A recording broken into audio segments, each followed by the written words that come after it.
욥기의 내용을 우리가 계속 살펴봅니다. 2장으로 넘어가서 이제 보면 다시 한 번 더 1장 이제 그 초반 중반에 나왔던 그러니까 사단이 하나님 앞에 서서 대화를 나누는 그런 내용이 나옵니다. 그래서 보통 이거를 뭐 하나님의 어전회의다, 뭐 천상회의다 이런 표현들을 써요. 언뜻 보면은 그렇죠. 마치 하늘에서 하나님이 이렇게 어떤 일들을 결정하실 때 마치 천사도 참여하고 사단도 참여하고 늘 이런 방식이실 거다라는 생각으로 오해를 할 수 있을 거예요. 그러니까는 왜 이런 오해가 어떤 면에서는 무서울 수 있냐면 그러면 뭐 우리가 일반적으로 생각할 때 하나님이 무슨 일을 하실 때에 자신의 뜻대로만 하신다라고 했는데 이 욥기를 어떤 그 기준으로 해서 보면 뭐 어전회의다 천상회의다 그러면 우리가 보통 생각하듯이 왕이 뭔가를 뭐 최종적으로 결정하고 뭐 허락하고 다 하긴 하지만 우리나라만 보더라도 왕이 이렇게 딱 앉아 있으면 옆에 뭐 이렇게 그 사신들이 쭉 이제 있잖아요. 그래서 뭐 뭘 고하기도 하고 뭐 이렇게 해달라고 하기도 하고 뭐 상소문을 올리기도 하고 그럼 왕이 뭐 받아주기도 하고 안 된다라고 하기도 하고 그거는 어떻게 보면 물론 최종적인 권한은 왕이라고 하는 사람에게 있지만 또 왕도 어떤 면에서는 그들의 눈치나 상황이나 이런 것들을 볼 수밖에 없는 어떤 그런 구조가 되어 있습니다. 그래서 물론 절대 권력이죠. 절대 권력을 가지고 있음에도 불구하고 그래도 조금이나마 그 어떤 그 관료들의 말을 듣는 그런 입장으로서의 왕을 우리는 많이 보게 됩니다. 마치 이 어전회의라고 하는 것도 뭐 천상회의라고 하는 것도 머릿속에 이렇게 그려 놓으면 하나님이 계시는데 하나님이 모든 일을 단독적으로 결정하시기보다도 어떨 때는 뭐 이렇게 회의를 한마디로 열으셔서 천사도 부르시고 심지어는 그 자리에 도저히 참여할 수 없을 것 같은 사단도 참여해서 자기 의견도 내고 또 의견이 관철되는 그런 모습을 보여지잖아요. 그러니까 눈에 보기에는 보여지다 보니까 그러면은 하나님이 이 세상을 역사하시는 데 있어서 심지어 그럼 이게 창조 전에까지도 연결이 된다라고 한다면 어떻게 될까? 물론 창조 전에는 연결이 될 수 없죠. 하나님만 계시니까. 그럼 창조 이후에라도 하나님이 섭리의 역사를 이끌어 가시는 데 있어서 아무리 피조물이지만 천사와 사단이 동시에 참여해서 자기의 의견을 내고 또 그것을 하나님이 받아주신다라고 한다면 마치 천상회의는 하나님의 뜻이 드러나는 회의라기보다도 최종 결정은 하나님이 하시지만 여러 의견들이 수렴될 수 있는 이런 회의로 오해를 하게 된다라는 거예요. 그러면은 심지어 하나님이 사단의 의견까지 받아주시는데 우리의 의견을 안 받아주시겠느냐 이런 논리가 당연히 생기죠. 그러니까 이 한 문장을 보더라도 왜 사단이 섰을까에 대한 의문도 1장에서도 들지만 2장에서도 또 들고 또 하나는 지금 제가 말씀드린 대로 사단의 말도 들어주시는데 하나님이 그럼 우리의 말은 안 들어주시겠느냐라는 어떤 이런 사고가 깊이 들어오는 거예요. 그래서 인간의 이성으로 아니면 인간의 논리나 인간의 경험 그리고 지금 인간의 세상에서의 어떤 상황들을 가지고 이런 욥기를 들여다보면 결국은 하나님은 최종적으로 뭔가를 결정하시는 분이긴 하지만 심지어 사단에게까지도 아니면 표현되어 있지는 않지만 그럼 사단까지도 들으신다면 인간의 말도 듣고 결정하시는 그럼 결국은 자기의 주권이라는 그 표현 아래 있다 할지라도 최종 결정의 주권이지 과정에 있어서는 여러 어떤 대상의 말을 들으실 수 있는 분, 또 들으실 수 있고, 뭐 어떨 때는 들으셔야만 하고, 또 어떨 때는 되물으시기도 하는 어떤 그런 분으로 인식되어질 수 있다라고 하는 거예요. 그러니까 우리가 말하는 절대 주권은 그 최종 결정권만 하나님이 갖고 계시다라고 하는 것이 아니라 모든 결정의 과정들에게 있어서 하나님 이외에는 다른 어떤 것도 영향을 줄 수 없다라는 거예요. 그런데 욥기를 보면 솔직한 얘기로 그런 부분이 좀 흔들린 거 아닙니까? 그거 그렇게 설명하면 안 되는 거 아닙니까? 라고 말할 수밖에 없는 그 구조죠. 그러니까 이런 문제들을 여러분들이 잘 해결해 나가시지 않으면 욥기는 그 욥기 자체로서 혼란을 내용적으로도 그렇지만 그 내용을 풀어나가는 데 있어서도 상당히 혼란을 가질 수밖에 없습니다. 그래서 저는 개인적으로 이거를 뭐 어전회의다, 천상회의다 이렇게 부르는 거 물론 뭐 하늘에서 열리는 회의니까 그래서 회의다라는 개념을 느끼는 좀 문제가 있지 않느냐 그런 생각을 많이 갖습니다. 그래서 그들의 의견을 수렴하는 그런 차원이라기보다도 오히려 하나님의 뜻이 무엇인지 더 알게 하는 방식으로서 그들이 이 자리에 있는 것이다라는 거죠. 그래서 그렇다라고 해서 이거를 단순히 어떤 그런 문학적 기법으로만 이해하셔서도 안 된다라고 하는 것은 분명한 사실입니다. 그래서 자신의 뜻을 알리시는 방식이 다양한 방식이다라고 하는 거죠. 그래서 하나님이 직접 명령하실 때도 있고, 그래서 우리가 기도를 정의할 때도 그렇게 정의를 한다라고 말씀을 드렸잖아요. 하나님이 묻고 답하시는 거다. 그랬을 때 그럼 하나님이 어떻게 물으시냐라고 했을 때 하나님이 자기 자신에게 묻고 자기 자신에게 답을 주시는 방식이라는 게 아니라 그랬잖아요. 하나님이 물으신다라고 하는 것은 우리로 하여금 하나님에게 묻도록 하신다라는 거죠. 그럼 우리에게 생각을 주시고 그런 마음을 주셔서 우리가 하나님께 기도하는 거예요. 예를 들어서 이제 올해 이제 2022년도 신년이 됐어요.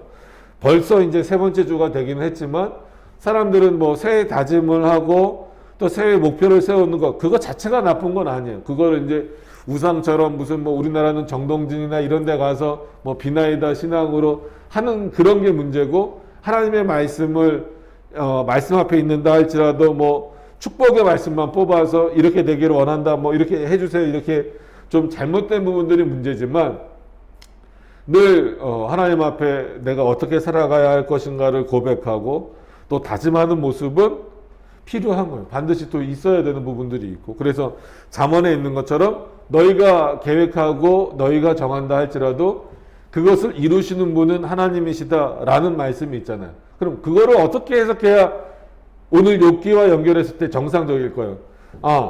우리가 계획했다 할지라도 우리는 계획만 할 수 있지 그 일을 실제로 행할 수 있는 능력은 부족해. 그러니까 하나님 제 계획은 이렇게 됐습니다.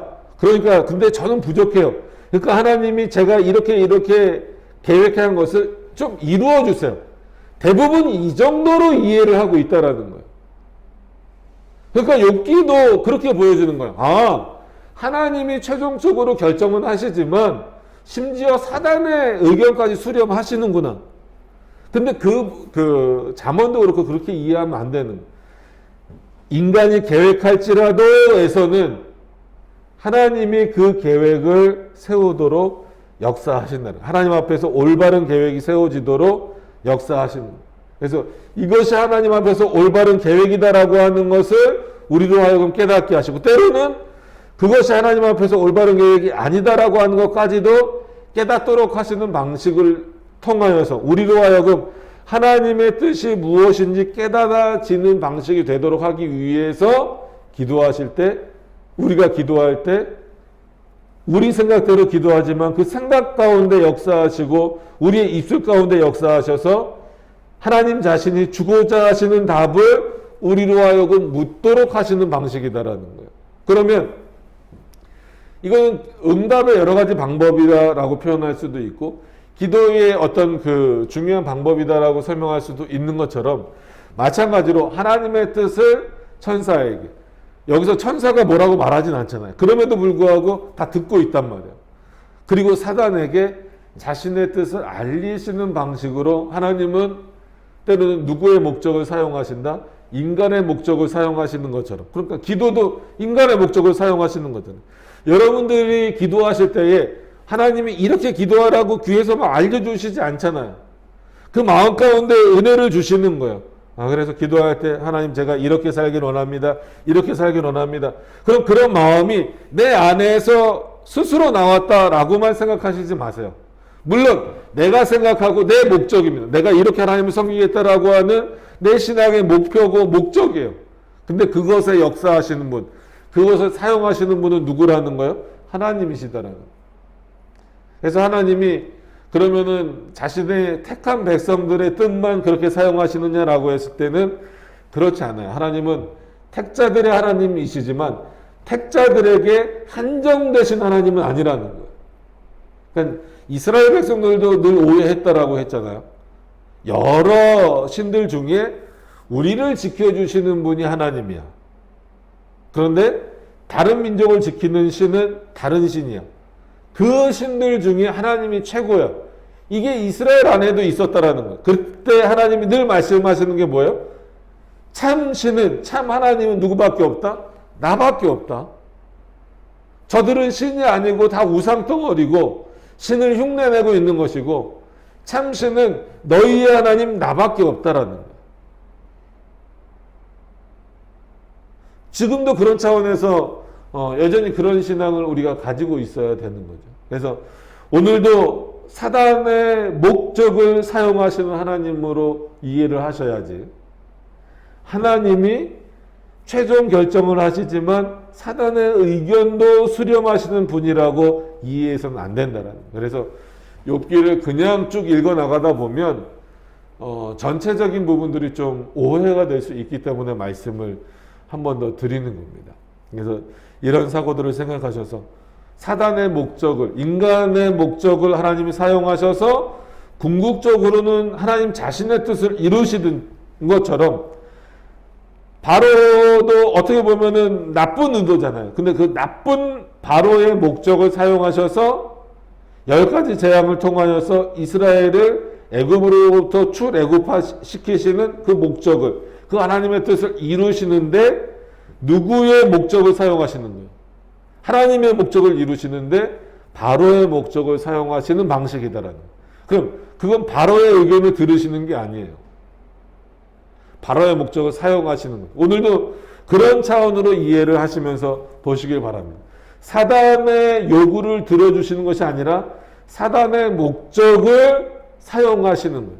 사용하셔서 자신의 뜻을 이루시고 자신의 뜻을 드러내시고 자신이 누군가를 더 분명하게 알게 하시는 방식이다라고 하는 것을, 그래서 욥기에서는 이 구조가 참 중요하다라고 말씀을 드렸고 앞으로도 드릴 수밖에 없는 구조입니다.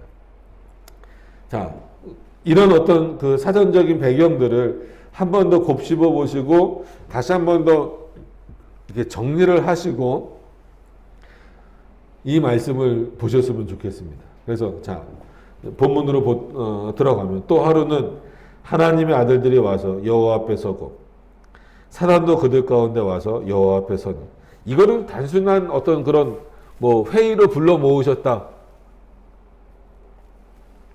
이렇게 생각하시면 안 됩니다. 오히려 심지어 천사도 사단도 다 누구의 주권 아래에 있다? 하나님의 주권 아래에 있다. 그렇게 이해를 하셔야 됩니다. 2절에 여호와께서 사단에게 이르시되 내가 어디서 왔느냐? 물으시지 않죠. 물으시지 않고 물으시는 방식인 겁니다. 그러면 마치 아담에게, 타락 이후에 아담에게 내가 어디 있느냐? 그러니까 하나님이 물으실까요? 물으시지 않아요. 그래서 우리들의 삶 속에서도 하나님이 지금 뭐 음성을 들려주시지 않지만 우리 마음 가운데 우리 신앙생활 속에서 마치 우리들에게 내가 너희가 어디 있느냐라고 물으실 때 과연 우리가 뭐라고 대답할 수 있을까? 정말 우리들의 삶이 하나님 앞에 온전해지지 않으면, 여기서 온전해진다라는 것은 이 땅에서 온전해질 수 있는 최선의 방식을 말하는 것이지 정말 하나님처럼 완전하게 된다 이런 개념은 아닙니다. 어디를 갔다 왔는지 당연히 알죠. 그럼에도 물으시는 거예요. 사단에게 이르시되 내가 어디서 왔느냐? 사단이 여호와께 대답하여 가로되. 자, 어떤 면에서는 이제 1장에서도 말씀드렸지만 사단도 하나님을 대적하는 자로 있기 때문에 굳이 이 대답을 할 필요는 없죠. 그럼에도 불구하고 사단이 대답하는 것은 사단은 자기 자신의 목적을 이루기 위해서, 마치 사단의 입장에서 보면 누구를 이용할 수밖에 없는 거예요? 하나님을 이용할 수밖에 없는 거예요. 그러니까 세상은 이렇게 생각을 합니다. 아, 하나님을 이용할 수 있는 존재다. 근데 이게 세상 사람들뿐만이 아니라 그리스도인들조차도 그 정도로 하나님을 생각하는 경우가 많아요. 하나님은 우리가 이용할 수 있는 존재가 아닙니다. 우리의 뜻을 하나님께 관철시킬 수 있는 존재도 아닙니다. 근데 마치 우리는 이 욥기에 나오는 사단처럼 행동할 때가 너무 많이 있어요. 하나님의 뜻을 깨닫기보다도 그 하나님의 뜻에 순종하기보다도 하나님을 이용하려고 들어요. 신앙생활에 있어서도 하나님을 섬긴다 이런 개념보다도 하나님을 이용하려 들려는 내용 모습들이 우리 안에 많다라는 거죠. 그러니까 이 한 절만 보더라도 아, 우리가 때로는 정말 사단과 같은 일을 많이 하고 있구나 깊이 한번 생각을 하셔야 돼요. 사단이 여호와께 대답하여 가라되 땅에 두루 돌아 여기저기 다녀왔나이다. 여러분, 이 사단의 답변도 굉장히 이 답변 자체가 교만한 거예요. 아니면 사단의 한계를 어느 정도 보여주는 거예요. 하나님이 물어보시잖아요. 너 어디 갔다 왔니? 모르고 물으시는 게 아니잖아요. 그러면 물론 뭐 세상에 여러 군데 다녔겠죠. 욥만 시험하러 갔다 온 건 아니니까. 그럼에도 불구하고 하나님이 물으시는 의도를 사단이 안다라고 한다면, 알았다라고 한다면, 예, 하나님이 명령하신 욥에게, 그리고 하나님이 재앙을 허락하셨던 욥에게 갔다 와서 욥을 시험하였습니다. 그에게 재앙을 내려봤습니다. 이렇게 대답할 수 있어야 되는데 사단은 그렇게 대답하지 않아요. 그냥 여기저기 다녔습니다. 그러니까 오히려 하나님이 말씀하시는 거죠. 3절에 여호와께서 사단에게 이르되 내가 내 종 욥을 유의하여 보았느냐. 그와 같이 순전하고 정직하여 하나님을 경외하며 악에서 떠난 자가 세상에 없느니라. 1장에도 똑같이 하나님이 언급하시지만 2장에 언급하시는 이 내용은 뭔가 좀 하나님을 의인화한다 이거는 좀 문제가 있지만 조금 더 사단에게 확고하고 확실하게 언급하신다라는 느낌이 있어요. 왜? 1장의 이 내용으로 말씀하셨을 때는 아직 욥이 지난 시간에 살펴보았던 그런 엄청난 재앙을 당하지 않았을 때였습니다. 그죠? 근데 2장에 다시 한 번 더 사단이 하나님 앞에 섰을 때, 그리고 그 욥과 관련해서 말씀하실 때 그 재앙을 이미 받은 이후에 다시 한 번 더 하나님이 욥에 대한 평가도 어땠냐면 똑같았다라는, 순전하고 정직하여 하나님을 경외하며 악에서 떠난 자라. 세상에 그런 자가 없다. 그 다음 문장을 잘 이해하셔야 돼요. 문맥을 모르실 거다라는 것은 아니고 이 내용을 어떻게 이해해야 되는, 내가 나를 격동하여. 그러니까 이런 부분들이 어려워요. 이해하는 게. 그죠? 그냥 문맥상으로 이해하면 사단의 하나님을 격동할 수 있구나.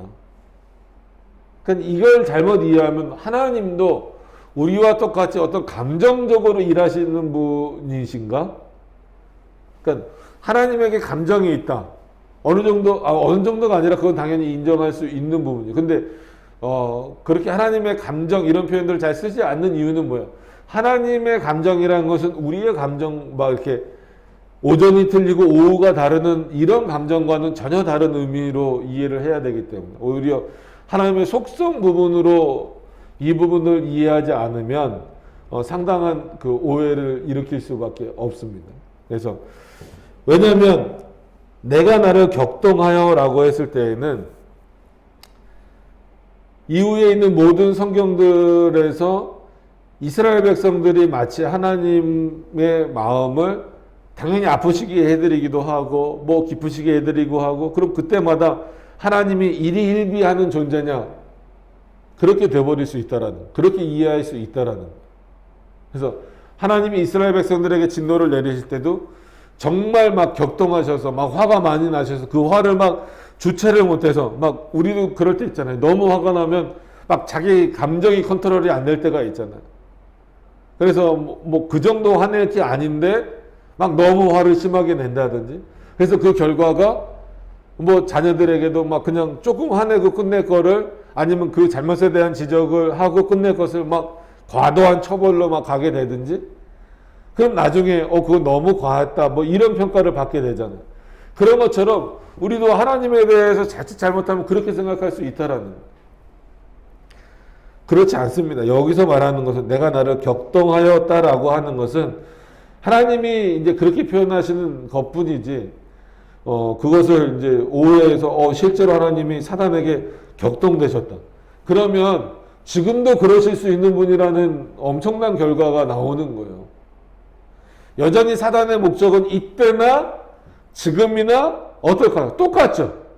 욥과 같은 자들, 욥처럼 하나님을 열심히 섬기고 있는 자들을 어떻게 해서든지 넘어뜨리려고 하고, 근데 그 허락을 하나님께 받아서 하나님을 격동하여서 너가 한번 시험해봐라.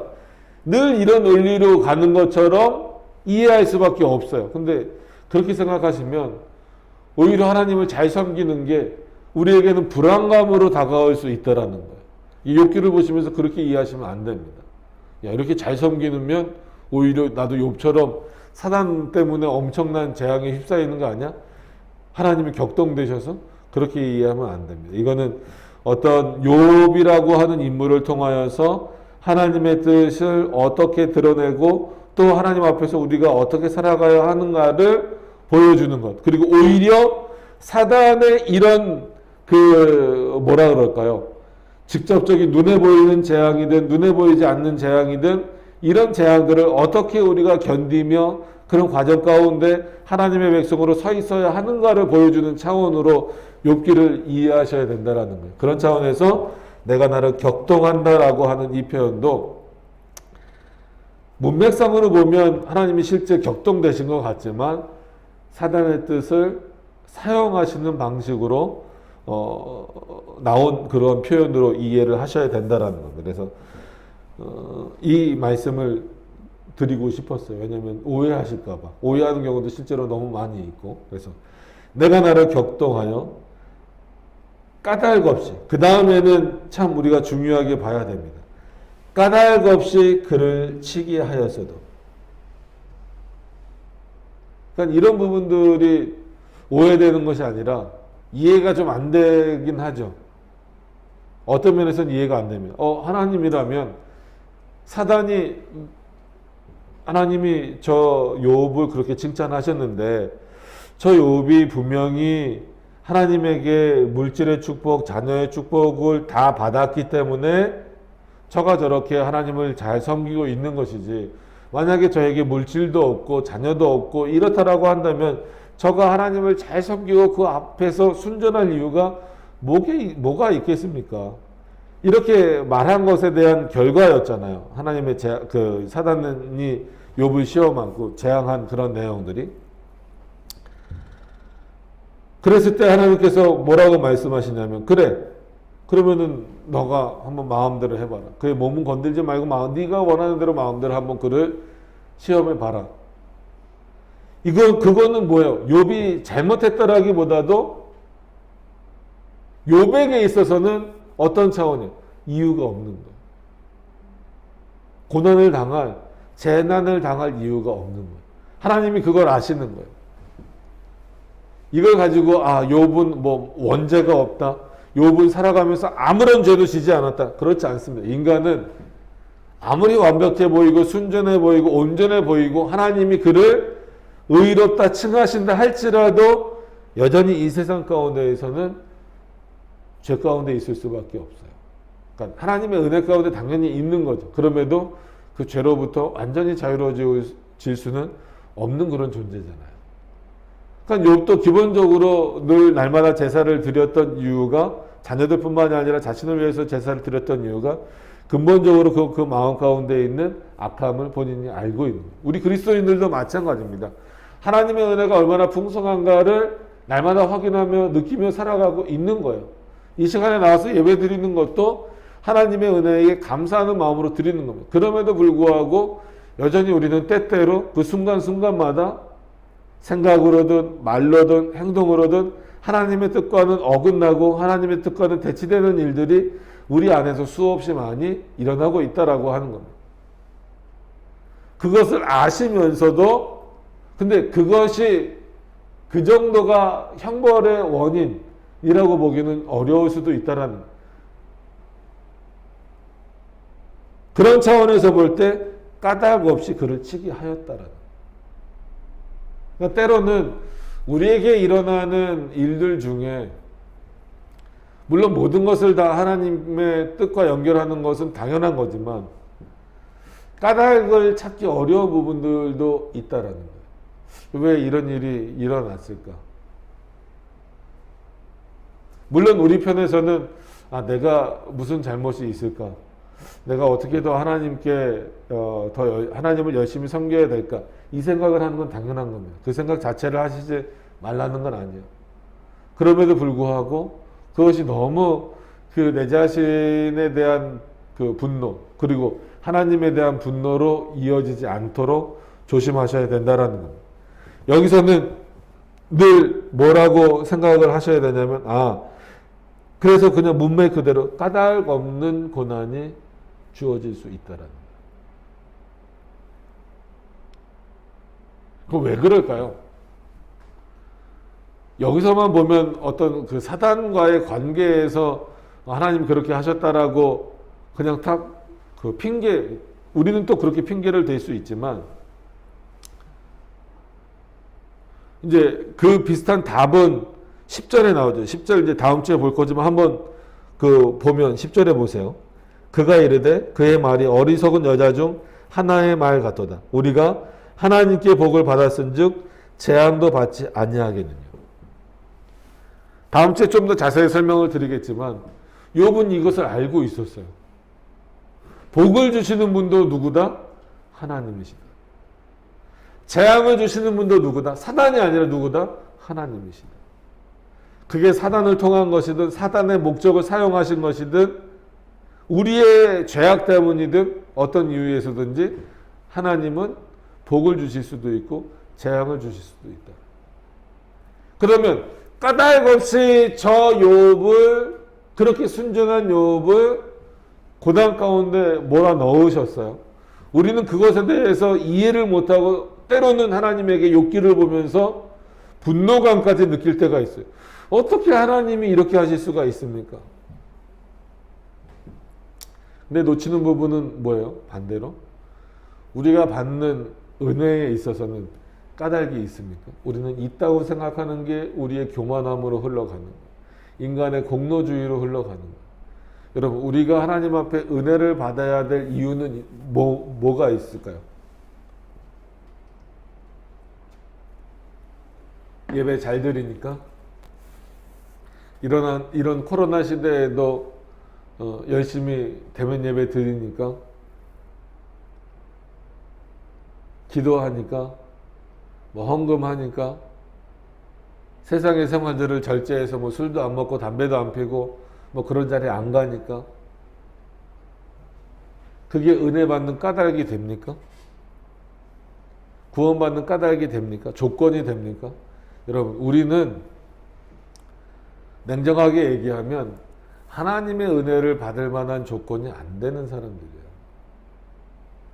아무리 하나님 우리를 택하여 주셨다 할지라도 날마다 넘치도록 주어지는 그 그리스도의 은혜를 받을 만한 능력과 조건이 없는 자들이에요. 그저 감사할 뿐이죠.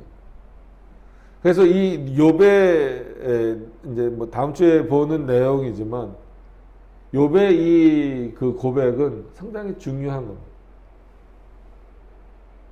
은혜를 주시는 하나님께서 그럼 그 은혜도 우리는 자꾸 우리가 은혜 받을 만한 일을 했다라고 착각을 하고 그것을 찾으려고 해요. 근데 그것도 솔직히 까닭이 없어요. 만약에 그 까닭을 찾는다면 누구에게서 찾아야 돼? 하나님에게서 찾아야 돼. 하나님이 우리를 택하시고 하나님이 우리를 사랑하시기 때문에. 그럼 재앙을 때로는 고난 가운데 들어가는 이유도 우리 편에서 보기엔 그런 차원에서 까닭이 없을 수 있어요. 이것이 인정될 수 있느냐는 거예요. 여러분들이 신앙에 있어서. 하나님이 욥을 시험하실 때, 사단을 통하여 욥을 시험하실 때 여기서 그러잖아요. 까닭 없이 그를 치게 하였어도 그가 오히려 자기의 순전을 굳게 지켰느니라. 욥이 대단한 인물이다라고 하는 것을 선포하는 그 정도 수준에서 머무르는 것이 아니라 욥을 통하여서 인간은 하나님에게 까닭 없는 은혜를 받았으면 때로는 까닭 없는 고난 가운데 있다 할지라도 그 순전함을 유지하는 신앙을 가지고 있어야 한다는 거예요. 그 정도로 하나님의 주권은 놀랍고 크고 깊다라고 하는 차원입니다. 그래서 분명히 기억하셔야 돼요. 인생 가운데, 우리가 살아가는 인생 가운데 까닭 없는 고난도 있다라는 거예요.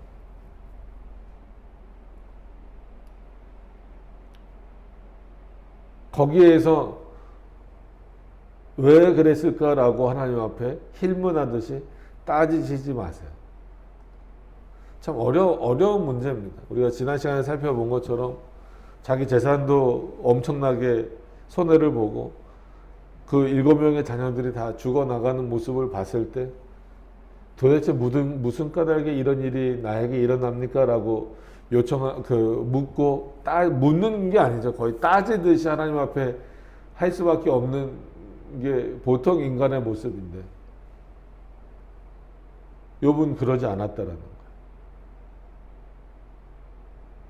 까닭 없이 주어지는 고난이 있다라고 하는 것, 그런 고난이 있을 수도 있다라고 하는 것도 하나님의 주권 아래에 있다라는 그런 차원을 인정하는 부분이지만 그랬을 때 욥이 어땠다라고 하는 거요?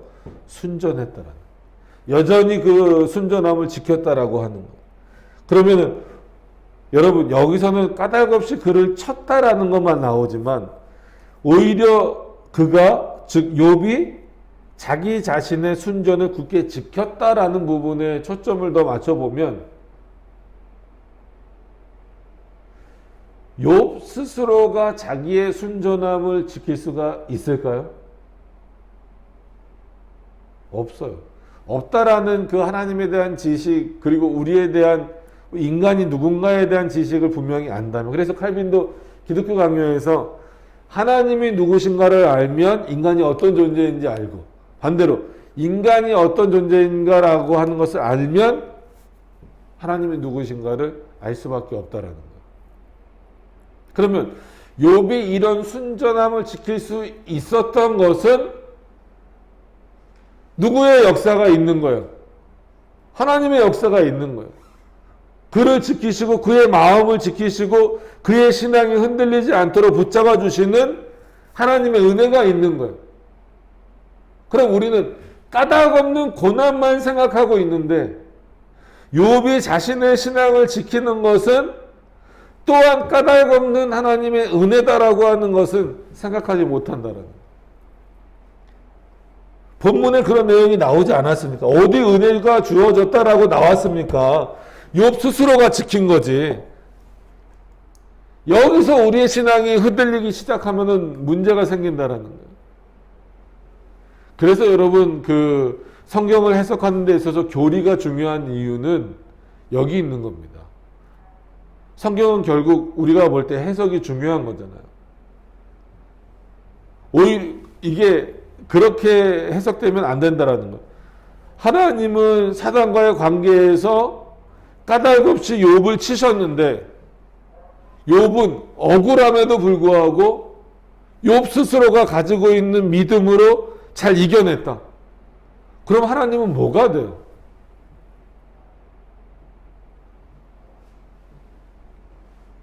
마치 사단과의 관계 때문에 욥을 버리신 것처럼 돼버리잖아요. 욥이 마치 하나님보다 능력이 더 많은 것처럼 보여진단 말이에요. 그럼 그런 방식으로 이해되지 않을 수 있는 것은 그런 정말 이해할 수 없고 상상할 수 없는 고난이 갑자기 닥쳐온다 할지라도 그러한 고난 가운데에서도 하나님을 온전히 원망하지 않고 순전하게 그 하나님 앞에서 죄를 짓지 않을 수 있는 상태로 있는 것은 어떤 면에서는 그 고난보다 더 큰 은혜가 그 욥에게 임했기 때문이다라는 거예요. 우리가 은혜를 자꾸 눈에 보이는 것, 가시적인 것, 외형적인 것으로만 생각해서 그래요. 그래서 사람들에게 물어보면 이건 뭐 어린아이나 어른이나 오늘 하나님께 무슨 은혜를 받았습니까? 하면 생각해요. 뭘 받았을까? 눈에 보이는 뭘 받았을까? 난 오늘 별로 받은 게 없는데. 오늘 하루 일어난 것조차도 하나님의 은혜라는 것을 우리는 쉽게 깨닫지 못하는 거예요.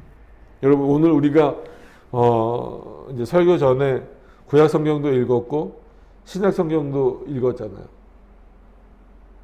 여러분, 그 바울이 귀신 들린 자를 고쳐주잖아요. 근데 그 일로 인하여서 오히려 옥에 갇혀요. 어떤 면에서 그것도 바울에게 있어서는 억울한 일일 수 있죠. 우리가 생각할 때. 지금 다른 사람도 아니고 귀신 들려서 또 그 귀신 들려서 점보는 여인 때문에 이득을 취하고 있는 로마 사람들이 잘못된 거잖아요. 그래서 이 여인을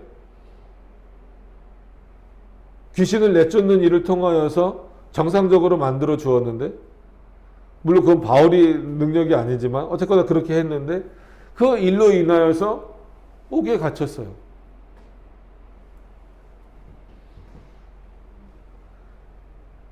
그 우리가 바울이라면 굉장히 억울했을 거예요. 이 일을 하라고 부르신 거 아닙니까? 하나님이 하라는 일을, 예수 그리스도가 하라는 일을 했는데 왜 우리가 옥에 갇혀야 됩니까? 어떤 면에서 그것도 까닭이 없는 거예요. 로마인들이 까닭을 만들어낸 것이지, 하나님 앞에서는 로마인들이 사단이라고 한다면 그런 까닭을 만들어 버렸던 거지. 그러면 하나님이 그런 까닭을 없애주셔야지 정상인데 그냥 옥에 갇혀버렸어요. 그 원망하지 않고 순전함을 지키는 내용이 뭐예요? 지진이 일어나서 다 풀렸어요. 막 몸에 찼던 것도 다 풀렸어요. 얼마든지 하나님이 우리를 이런 방식으로 살리시는구나 하고 다 도망갈 수 있죠. 근데 동요치 않고 그 자리에 있었어요. 그래서 오히려 간수 한 명을 살렸죠.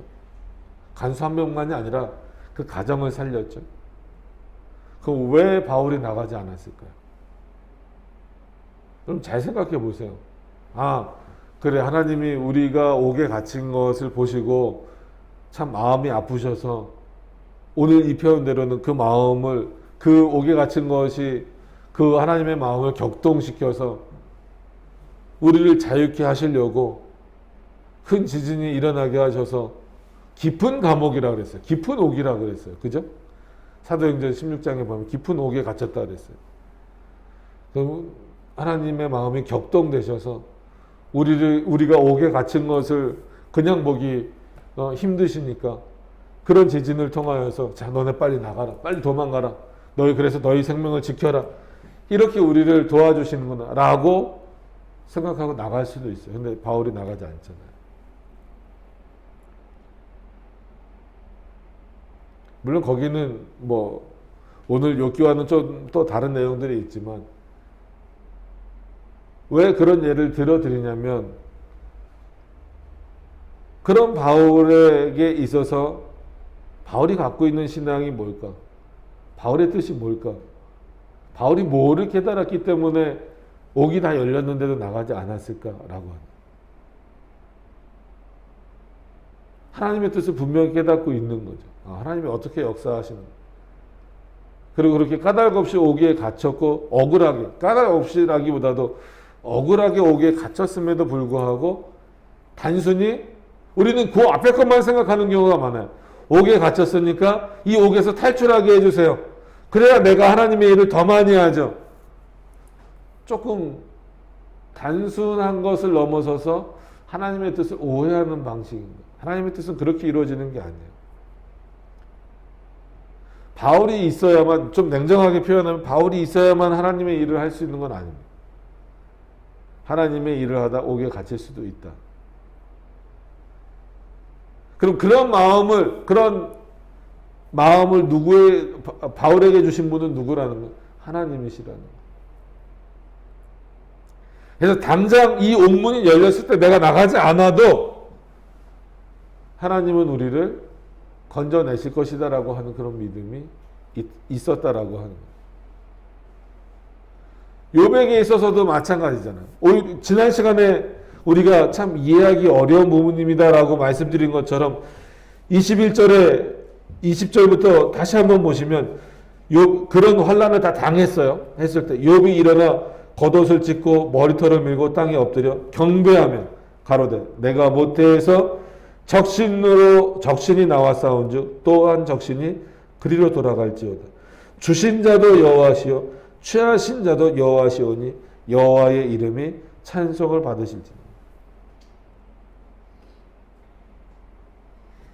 이게 오늘 3절 본문에서는 뭐예요? 그가 오히려 자기의 순전을 굳게 지켰다.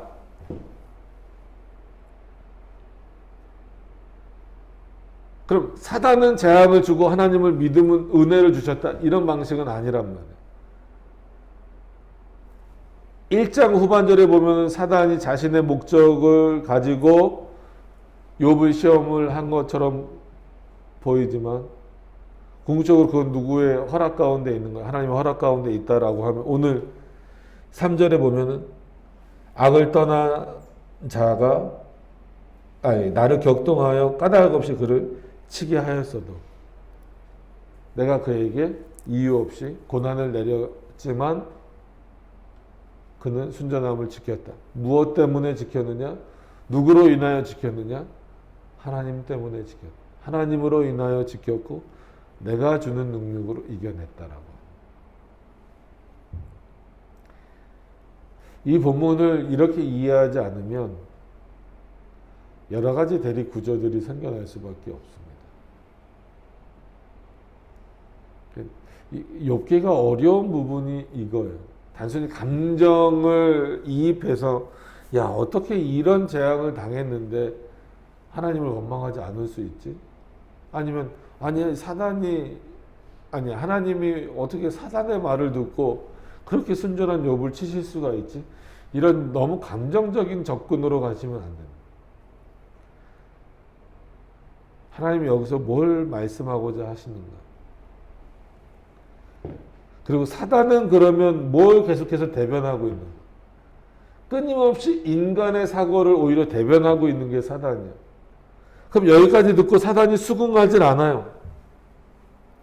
4절에 뭐라고 말합니까? 사단이 여호와께 대답하여 가라되 가죽으로 가죽을 바꾸오니. 그래서 그냥 이제 원어상이나 아니면 보통 해석할 때 앞에 가죽은 재물, 뒤에 가죽은 생명. 그러니까 솔직한 얘기로 재물과 생명은 어느 정도가 아니라 상당 부분 연결이 돼 있죠. 재물이 없으면 육신의 생명을 유지하기가 굉장히 어렵습니다. 그죠? 우리나라도 이런 겨울철만 되면 어떤 그 빈곤층에 대한 얘기들이 많이 나오잖아요. 부모들이 없거나 아니면 일을 제대로 하지 못해서 밥을 굶는 아이들도 있고 아니면 또 독거노인들에 대한 부분들도 나오고 그런 거 보세요. 아직도 이런 21세기에 이렇게 화려한 대한민국에 굶어 죽는 사람들이 있고 배고파 죽는 사람들이 있다라고 하는 모습들을 보면 재물의 역할이 어떤 면에서는 우리의 생명을 유지하는데 굉장히 중요한 거예요. 그러니까 사람들이 다 어디에 목을 맬 수밖에 없어요. 생명을 살리기 위해서, 이 생명을 유지하기 위해서 재물에 목을 매는 거예요. 그러니까 그 재물을 많이 얻으려고 더 노력을 하고 관심을 쏟고 심지어 그리스도인들조차도 어때요? 명목은 하나님의 축복입니다, 합니다라고 하지만 궁극적으로는 그 마음 가운데 뭐가 있는 거예요? 재물을 쌓으려고 하는 그런 마음들이 있잖아요. 그러니까 사단이 정확하게 본 거예요. 하나님, 제가 할 말이 있는데요. 가죽으로 가죽을 바꾸었지 않았습니까? 사람이 그 모든 소유물로 자기 생명을 바꿔올지라. 이게 무슨 의미일까요? 모든 소유물로 자기 생명을 바꾼다. 이거는 굉장히 어렵지만 상당히 인간의 어떤 정곡을 찌르는 그런 표현인 거죠. 재물이 없으면 인간의 생명도 없다라는 게 인간의 기본적인 생각입니다. 그럼 돈 없으면은 라면 하나도 못 사 먹잖아요. 그 삶을 유지할 수가 없잖아요. 사단이 지금 그걸 말하는 거예요. 에이, 그가 순전한 거는 여전히 그의 생명은 유지할 수 있지 않습니까? 가죽으로 가죽을 바꾸었는데, 즉 그의 생명에 직접적으로 영향을 줄 만한 거는 아직 그에게 일어나지 않았습니다. 물론 엄청난 슬픔과 엄청난 재앙이 그에게 임했지만, 다시 말해서 그가 그의 생명의 위협을, 그러니까 욥 자신이 생명의 위협을 느낄 정도는 아닙니다. 그러니까 아직 하나님 앞에 순전함을 보이는 거다라는 거. 그러니까 뭐 이게 똑같은 예가 될 수는 없지만 그러잖아요. 엄청난 스폰 가운데 빠졌다는 게, 오늘 뭐 이 표현대로 자식을 먼저 떠나보낸 그 부모의 심정이 오죽하겠어요.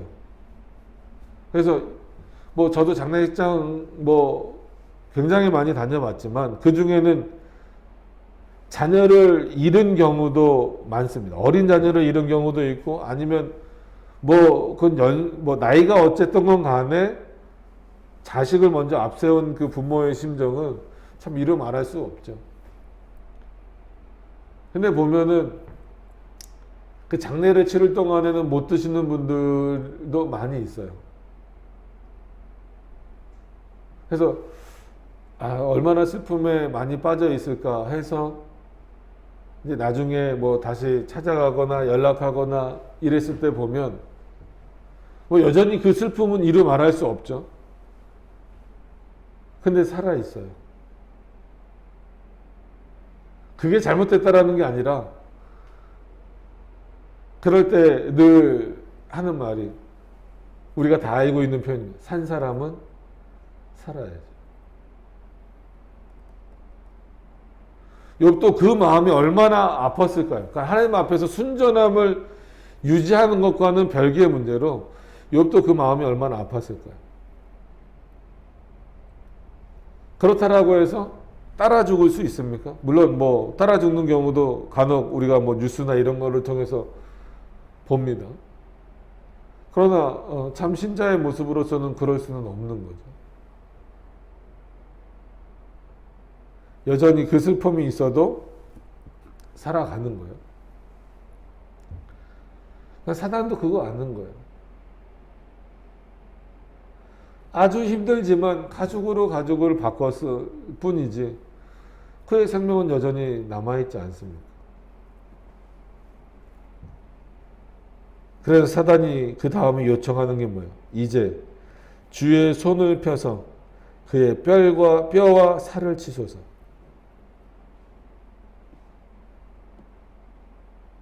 이것도 까닭이 없어요. 그죠?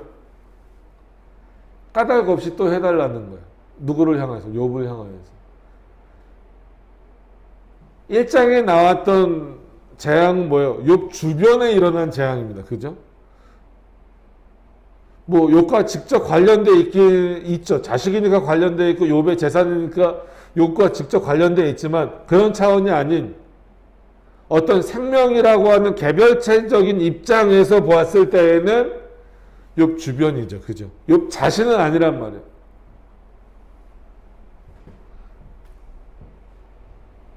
그랬을 때 사단이 하나님께 또다시 요청하는 것은 뭐예요? 그 욥 주변 말고 욥을 치게 해달라. 이제 주의 손을 펴서, 사단이 참 못되기도 하지만 어떤 면에서는 이런 표현을 하나를 통해서도 하나님이 사단의 목적을 이용하시는 방식이 어떤 것이구나. 그리고 사단도 하나님의 주권 아래에 있는 존재임에는 분명하구나라고 하는 것을 알 수밖에 없죠. 주의 손을 피래요. 그 외에 뼈와 살을 치소서. 그리하시면 정녕 대면하여. 여기서 대면한다라는 건 하나님을 뭐 직접 본다 이런 차원이 아니라 하나님을 향하여 그가 욕할 수밖에 없다. 원망하고 분통해 할 수밖에 없다. 이제는 다 뺏어가 놓고선 내 몸까지 치십니까? 이젠 나는 더 이상 이 순전함을 유지할 수 없습니다. 이렇게 나올 것이다 라는 거예요.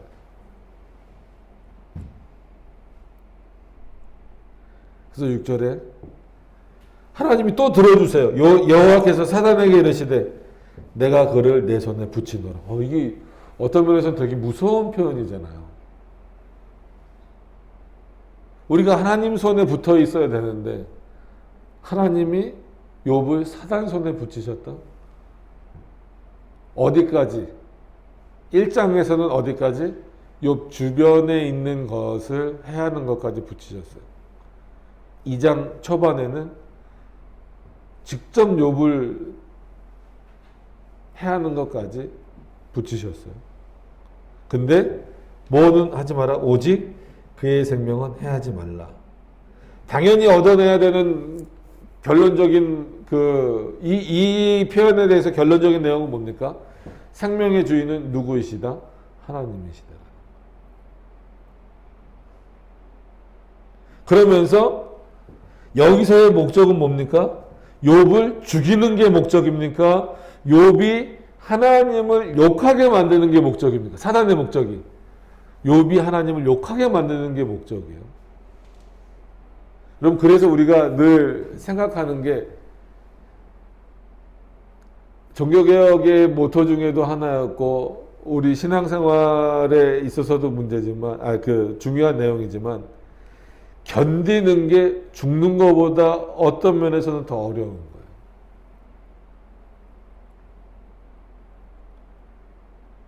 차라리 하나님께서 사단에게 욥의 생명까지 거두어도 된다라고 말씀하시면 욥은 차라리 죽어버리면은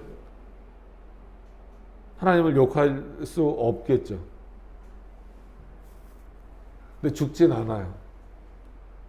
엄청난 고난 가운데 있는 거예요. 그럼 우리는 그럴 때 보통 마지 못해 산다, 죽지 못해 산다 이런 표현을 쓰지만 그건 죽을 만큼 자기 삶이 힘들다는 거잖아요. 그리스도인들은 때로는요, 신앙의 어떤 그런 내용들을 지키기 위해서 죽지 않고 견딜 수 있어야 된다는 거예요.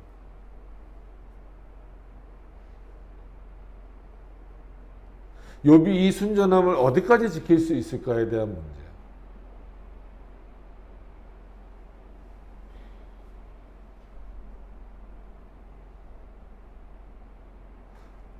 이런 부분들을 여러분들 한번 깊이 고민을 해보세요. 신앙을 지킨다는 게 어떤 부분일까? 뭐가 있어야 신앙을 지킬 수 있고 또 뭐는 없어도 신앙을 지켜야 하고 신앙을 지킬 수 있는가에 대한 문제예요.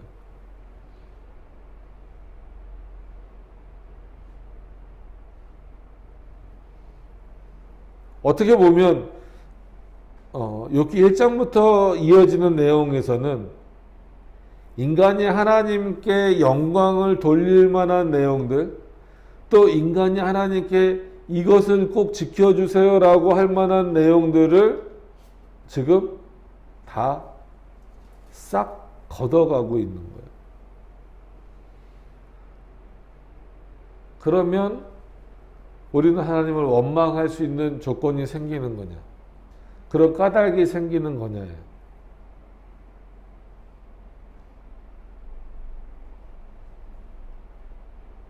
아마 많은 사람들이 그러면 하나님을 원망하는 게 정당하다라는 정당성을 부여할 수밖에 없습니다. 부여할 거예요. 근데 하나님은 여기서 이런 내용들을 역설적으로 밝히시는 내용은 뭐예요? 그것이 없어도 오히려 고통 가운데 견뎌내야 하더라도 우리는 어떤 자로 있어야 된다라는 겁니까? 하나님 앞에 순전한 자로 있어야 된다는 거예요. 이 신앙의 어려움, 이 신앙을 유지하는 데 있어서의 이 어려움이 우리가 가치가 있다라고 생각하는 모든 것들을 포기할 수 있느냐의 문제예요.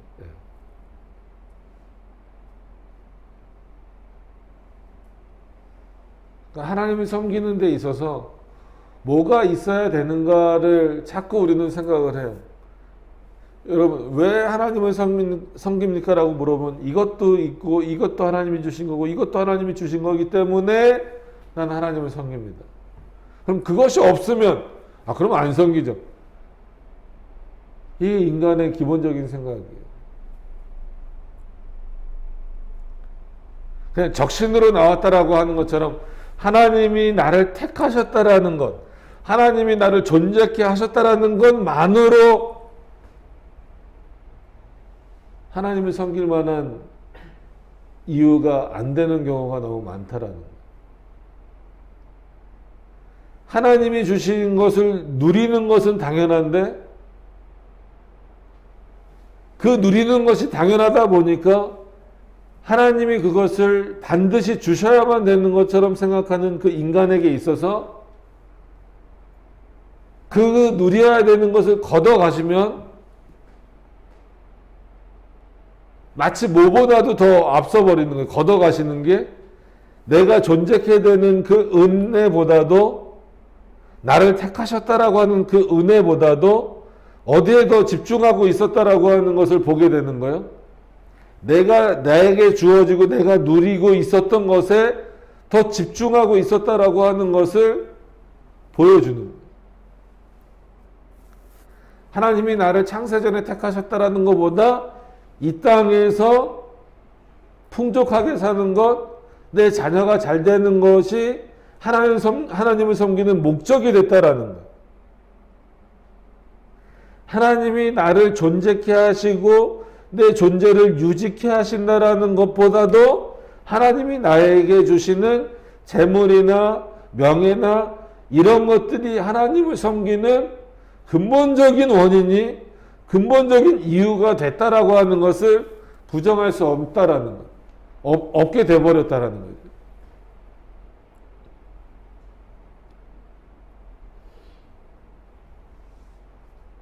아무것이 없어도 하나님을 섬기겠습니다라고 하는 그 입술의 고백이 거짓말이 돼버릴 수 있다는 거예요.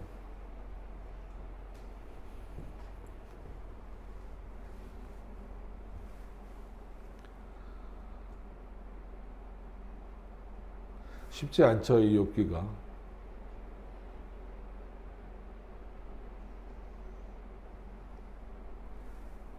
여러분, 까닭 없이 당하는 고난에 순전함을 유지할 수 있는 신앙. 욥을 본받겠다라고 하시면 이 신앙을 생각하셔야 돼요. 하나님이 주시는 은혜에 우리는 무조건 감사해야 되는 것처럼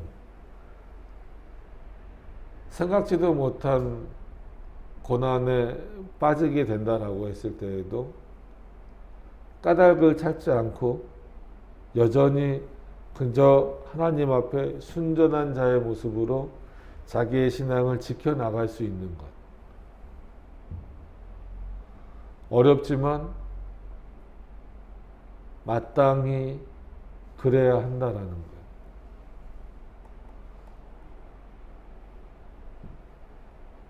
그게 그리스도인의 모습이다라는 거죠.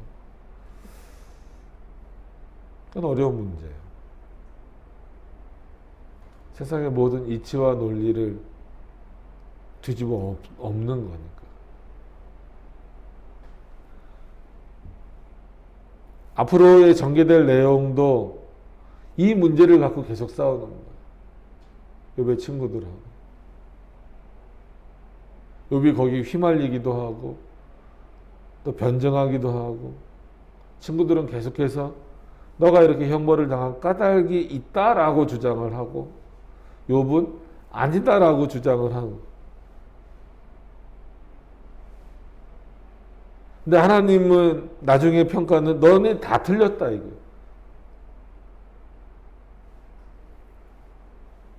그런 어려움이 있습니다.